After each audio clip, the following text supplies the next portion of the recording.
All right, breaking news. The Donald Trump White House is in disarray as FBI Director Kash Patel is reportedly going to be kicked out of his position in the next few weeks. Less than a week ago, Marjorie Taylor Greene resigned from Congress, therefore shrinking the Republican majority in Congress. They are hanging on by a thread. At this very critical moment in the MAGA Civil War, FBI Director Kash Patel is going to be kicked out because he spent the first 10 months being the FBI director. In Washington today, the Senate Judiciary Committee grilled FBI Director Kash Patel. It's an honor to be here with you today as the 9th Director of the FBI, to bring this fugitive to justice.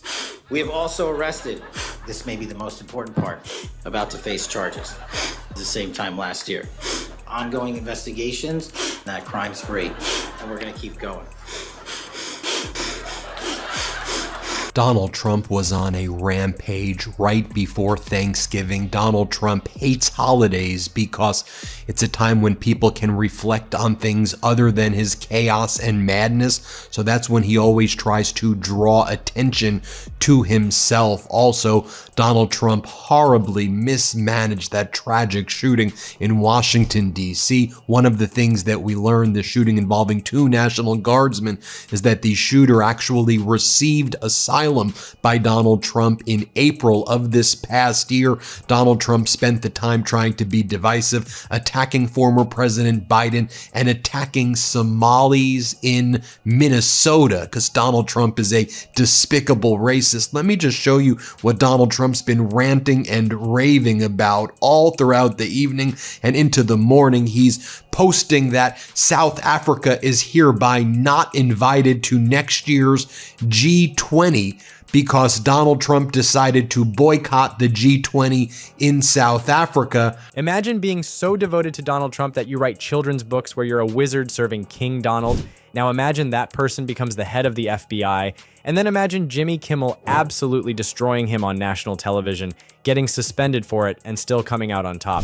That's exactly what happened with Kash Patel, and trust me, this story is even more insane than it sounds. Before we dive into how Kimmel roasted this guy so hard that ABC literally pulled him off the air, hit that subscribe button because we're about to expose one of the wildest feuds in late-night TV history, and you're not going to want to miss what happens next. And then President Ramaphosa of South Africa said, well, if you're boycotting, then you can't attend the gavel passing ceremony for you to be the host next year because you're not attending the G20 and you've claimed that we're involved in a white genocide, which is malicious and false and just outrageous and racist. So then Donald Trump responds at the conclusion, this was Donald Trump's post yesterday, at the conclusion of the G20, South Africa refused to hand off the G20 presidency to a senior U.S. representative from our embassy who attended the closing ceremony. Therefore, at my direction, South Africa will not be receiving an invitation to the 2026 G20, which will be hosted in the great city of Miami, Florida next year. Right. Trump is not a happy little meal right now. Every time he gets asked about Jeffrey Epstein, he loses his mind. Yeah, Jennifer, go ahead. Go ahead. In the files, Venezuela, sir. Quiet, Piggy. He called her Piggy. He said, "Quiet, Piggy," to a reporter, and it barely made the news. If a man spoke like that to a female coworker in like a workplace harassment training video, you go, that's over the top. Nobody would do that. But if the pilot on Air Force One behaved like the president, he wouldn't be allowed to fly the plane, okay? That was Friday. Covering up the Epstein files, which Trump should appreciate, but then also flying his girlfriend around in government jets. There are reports that they are flying government jets around as if they are luxury private jets and using SWAT teams as the personal security guard for Kash Patel and his girlfriend. They are using public office for personal enrichment, which is quite literally the definition of corruption. So this corrupt Epstein file cover-upper, if that is a verb, is now about to lose the very position of power that he has been abusing. Let's just back up a few days, because we also learned that Kash Patel is now casting doubt on the full release of the Epstein files. The wizard who became FBI director, December 2024. Donald Trump announces his pick for FBI director, Kash Patel. Now, if you don't know who Kash Patel is, buckle up. This guy served as chief of staff at the Department of Defense during Trump's first term, and he's basically made a career out of being Trump's most loyal defender. But here's where it gets absolutely bonkers. While he was out of government between Trump's presidencies, Patel decided to write children's books. Not just any children's books. He wrote a trilogy called The Plot Against the King. Jimmy Kimmel got wind of this, and on December 2nd, 2024, he absolutely went to town on it. South Africa has demonstrated to the world they are not a country worthy of membership anywhere, and we are going to stop all payments and subsidies to them effective immediately. Thank you for your attention to this matter. You are a despicable human being, Donald. You made up that there's a white genocide taking place, which is false. You had President Ramaphosa showed up to the Oval Office several months back with white Afrikaners who are part of his government. They were telling you there's no white genocide. You were putting up these deranged QAnon conspiracy videos, and you made a fool of yourself while President Ramaphosa kept his cool. President Ramaphosa and the G20 nations, I guess the G19, put on an impeccable ceremony while you were ranting and raving and whining here, deciding not to show up. Donald Trump's FBI director has cast doubt on whether the Epstein files will be released in full, which this is what Marjorie Taylor Greene has been saying. Kash Patel has become the deep state. And I never thought I'd be aligning with Marjorie or quoting Marjorie, but when Marjorie resigned, she said that her fear is basically the Trump administration is not playing 4D chess. They are actually creating a deeper and deeper swamp. This is what I've been saying on this channel for years. Donald Trump is not draining the swamp. He is creating a deeper one. He is not fighting the deep state. He's creating his own deep state, where his daughter-in-law is the RNC chair, where crazy-eyed Kash Patel is helping him cover up the Epstein files. Kimmel told his audience that Patel has vowed to jail judges, government officials, and anyone in the media who dares to cross Donald Trump. Already terrifying, right? But then Kimmel revealed the children's books. In these books, Patel casts himself as Kash the Distinguished Discoverer, a wizard. Donald Trump is King Donald. Hillary Clinton becomes Hillary Quinton. Joe Biden is Sleepy Joe, or Baron von Biden. And get this, Kamala Harris is Kamala. I'm not making this up. The man Trump picked to run the FBI wrote children's books where he's a magical wizard defending King Trump from evil villains with names like the Shifty Knight, that's Adam Schiff, by the way, and Keeper Comey, which is James Comey. And then Kimmel delivered the line that had his entire audience dying laughing. Out drunk for defense secretary was a bad call. Allow me to introduce you to Bobby Brainworm, Comrade Tulsi Gabbard, and Kooky Kash Patel. This is the man Donald Trump wants to run the FBI. Look at him. I mean, he's all ready to release the files, passes the House, it will then go to the Senate, and then if it passes the Senate, it goes to Trump's desk where he would be forced to sign or veto it, which would be a very embarrassing way for him to learn how a bill becomes. Kash Patel said the administration is working to see if there is anything more from the documents that can be released to the public. I am sure there is more that can be released. While all of this is happening, Kash Patel is under fire because he's using SWAT teams to protect his girlfriend. The FBI director's travel on government jets has contributed to growing questions inside the admin about whether he is using taxpayer-funded resources inappropriately. Spoiler alert, he is. He's using them very, very inappropriately. Kash Patel's heavy use of taxpayer-funded resources during his first 9 months has contributed to growing questions. This includes an intense use of security to protect himself and his girlfriend. They're using SWAT teams to do it. This includes using a government jet for some of his recreational travel, such as golf trips with buddies to a private resort in Scotland over the summer.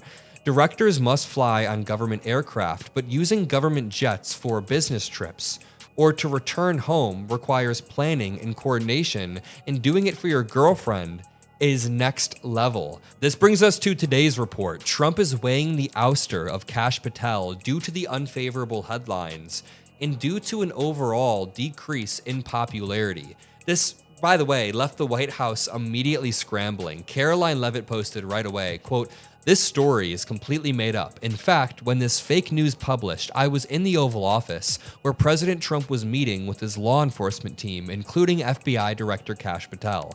He said, yes, I am a normal adult man who wrote a book for kids in which Donald Trump is king and I am his wizard. My kid's like, good night, Moon, I don't know about yours. Perfect. Absolutely perfect. because that one line captured everything wrong with this situation. No normal adult writes fantasy books where they're a wizard serving a political figure as a king. That's cult behavior. That's sycophantic, bizarre, and frankly disturbing for someone who's supposed to be leading the nation's top law enforcement agency. The audience erupted, social media exploded, and Patel, he actually bragged about it later saying, "We even made Jimmy Kimmel this week who made fun of the book, so I think that's a high watermark." A high watermark. Getting mocked on national television for writing creepy Trump fan fiction was a high watermark for this guy. That tells you everything you need to know. And then you do this. I think that all of the G19 should basically boycott this. Just stop giving in to this pathetic little baby. Just end it right there. That's what he wants anyway. So just let him know that none of you are going to show up to Doral, Miami, so he can grift once again and enrich his pocket while destroying the current world order and just making a fool of himself. I mean, also, while there was that horrific shooting yesterday in Washington, D.C., you had Donald Trump making posts like this. Donald Trump remains with strong approval at 50%. The McLaughlin poll, Trump remains strong. GOP needs stronger response. And then Donald Trump was posting yesterday that he wants to call Republicans T-publicans or Trumpublicans now because it's no longer MAGA, it's T-publicans. And again, he's just citing fake polls. Every single credible poll has Donald Trump's approval the lowest in modern presidential history. We all know that. This liar needs to be posting about approval ratings while there is a shooting taking place in Washington, D.C. of National Guard members, for which we now learn the shooter was actually in the Afghan army for about a decade, working hand in hand with U.S. Special Forces. Yes, he arrived in the U.S. in 2021, but Trump granted him amnesty in April. And you know what? Didn't the Trump regime gut all of our counterterrorism initiatives within the FBI? Didn't the Trump regime put in a 22-year-old right out of college with no experience in the FBI who previously was a gardener, literally no experience in national security, now leads the FBI counterterrorism division? Patel was summoned to explain why they refused to release the Epstein files they promised to release. He was dodgy, sketchy, sniffy, combative, and just unpleasant overall. He couldn't even answer a question from fellow Republican John Kennedy. Who, if anyone, did Epstein traffic these young women to besides himself? Himself. There is no credible information. None. If there were, I would bring the case yesterday. Forget yesterday. How about tomorrow? We would take... He still has no explanation for why they won't release the files, and no explanation for why Epstein's primary accomplice, Ghislaine Maxwell, was suddenly transferred to a country club prison after meeting with Trump's lawyer. Eventually, though, the frustration boiled over, and Senator Cory Booker didn't just grill Patel, he flame-broiled him live in front of everyone. The threats that made it personal. But here's where the story gets darker, because Kash Patel isn't just some Trump superfan writing weird books. He's dangerous. In December 2023, Patel appeared on Steve Bannon's War Room podcast. Bannon asked him if he could deliver the goods on prosecuting Trump's opponents, and Patel's response should terrify anyone who values free speech. He said, "We will go out and find the conspirators, not just in government, but in the media. Yes, we're going to come after the people in the media who lied about American citizens, who helped Joe Biden rig presidential elections. We're going to come after you. Whether it's criminally or civilly, we'll figure that out. But yeah, we're putting you all on notice." Read that again. The man who would become FBI director threatened to come after journalists. He admitted they'd figure out the legal justification later. Criminally or civilly, doesn't matter. They're coming for the media. And Bannon made sure everyone understood this wasn't a joke. He said, "This is not just rhetoric. We're absolutely dead serious." I read the headline to the president and he laughed. He said, "What? That's totally false. Come on, Kash. Let's take a picture to show them you're doing a great job. Do not believe the fake news." Honestly, I don't believe Karoline Leavitt here. Surprise, surprise, but Karoline Leavitt would totally lie. What's more likely is that Donald Trump is about to oust Kash Patel, but they're so stubborn and they don't want to be caught with their pants down that they told Kash Patel to come take a quick picture so that they could act like they're all buddy-buddy. Karoline Leavitt comes out and immediately scrambles very quickly to say that this story is false, but let's read it. President Donald Trump is considering removing Kash Patel as FBI director in the coming months, as he and his top aides have grown increasingly frustrated by the unflattering headlines Patel has recently generated, according to 3 people with knowledge of the situation. Patel has come under scrutiny for his stewardship of Bureau resources, including his girlfriend's security detail and use of a government jet, and for his squabbles with other Trump loyalists. Trump and White House aides have confided to allies that the president is eyeing removal of Patel and is considering top FBI official Andrew Bailey as the Bureau's new director, according to 3 people. Trump did what most people would do when faced with a scandal that could potentially end his presidency. He welcomed an evil prince to the White House. He welcomed the Crown Prince of Saudi Arabia, Mohammed bin Salman, the only leader who treats reporters worse than he does, to a big lavish dinner in his honor. Mohammed bin Salman, this is a guy who gave a green light to the brutal murder of Jamal Khashoggi, a columnist for the Washington Post, who'd been critical of. So, when Kimmel mocked Patel in December 2024, he wasn't just making fun of some random Trump appointee. He was standing up to someone who had literally threatened to prosecute comedians and journalists who criticized Trump. If you're enjoying this breakdown of how Kimmel turned Patel into a national laughingstock, do me a favor right now and smash that like button. And drop a comment telling me what you think about an FBI director who writes children's books where he's Trump's wizard, because honestly, we're living in the strangest timeline. The Charlie Kirk disaster, fast forward to September 2025. Conservative activist Charlie Kirk gets assassinated. It's a tragedy. And the FBI, now led by Director Kash Patel, is supposed to handle the investigation professionally.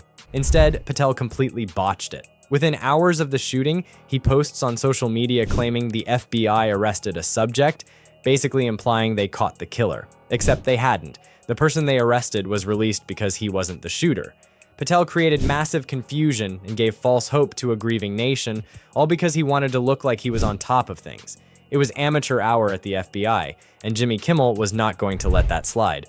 On September 16th, 2025, Kimmel opened his show and absolutely destroyed Patel. He said, "And then we have this head of the FBI, this character, Kash Patel, who so far has handled this investigation into the murder of Charlie Kirk like a kid who didn't read the book, BSing his way through an oral report." The show cut to Patel on Fox News trying to defend himself.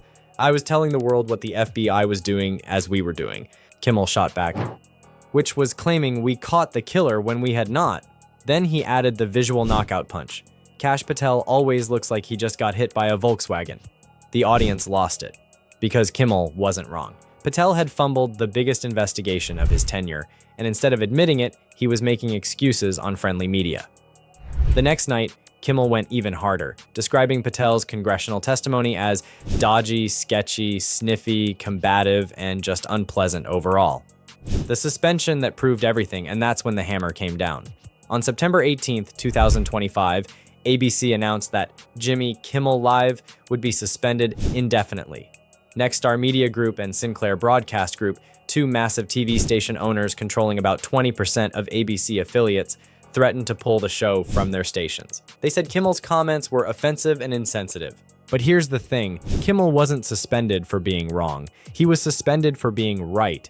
For calling out an incompetent FBI director who had threatened to prosecute journalists and was now proving he wasn't qualified for the job. The suspension lasted 5 days. When Kimmel returned on September 23rd, 2025, he delivered a 20-minute emotional monologue about free speech. And you know what happened? His return episode drew record ratings, the highest ratings in the show's history. The suspension completely backfired because it proved exactly what Kimmel and everyone else had been saying. Kash Patel and Trump's allies will absolutely use their power to silence critics. They threatened journalists, and when a journalist called them out, they got him pulled off the air, but they couldn't keep him off. And they couldn't stop him from coming back stronger. Stephen Colbert jumped in too, mocking Patel's threats and saying, "I will never bow down to authoritarians." Jon Stewart covered it on The Daily Show. The entire late-night comedy world united around the same message. We're not afraid of you. Why this matters. Here's what makes this story so important. This wasn't just a comedian roasting a politician. This was about whether America is still a country where you can criticize the people in power without facing consequences. Kash Patel wrote children's books where he's a wizard serving King Trump. That's weird, it's creepy, and it shows cult-like devotion to a political figure. Jimmy Kimmel pointed that out with one perfect joke about being a normal adult man. Patel threatened to prosecute journalists who criticized Trump. Kimmel stood up to him anyway. And when they tried to silence Kimmel with a suspension, it only made him more popular and proved that the threats were real. Patel fumbled the Charlie Kirk investigation by announcing they caught the killer before they actually did. Kimmel called him out for BSing his way through a book report, and he was absolutely right. The fact that Kash Patel is FBI director with his bizarre Trump worship, his threats against the media, and his proven incompetence should concern every American regardless of their politics. And the fact that Jimmy Kimmel can still go on TV every night and mock him, even after being suspended, is proof that free speech in America isn't dead yet, but it's under attack. And comedians like Kimmel are on the front lines defending it.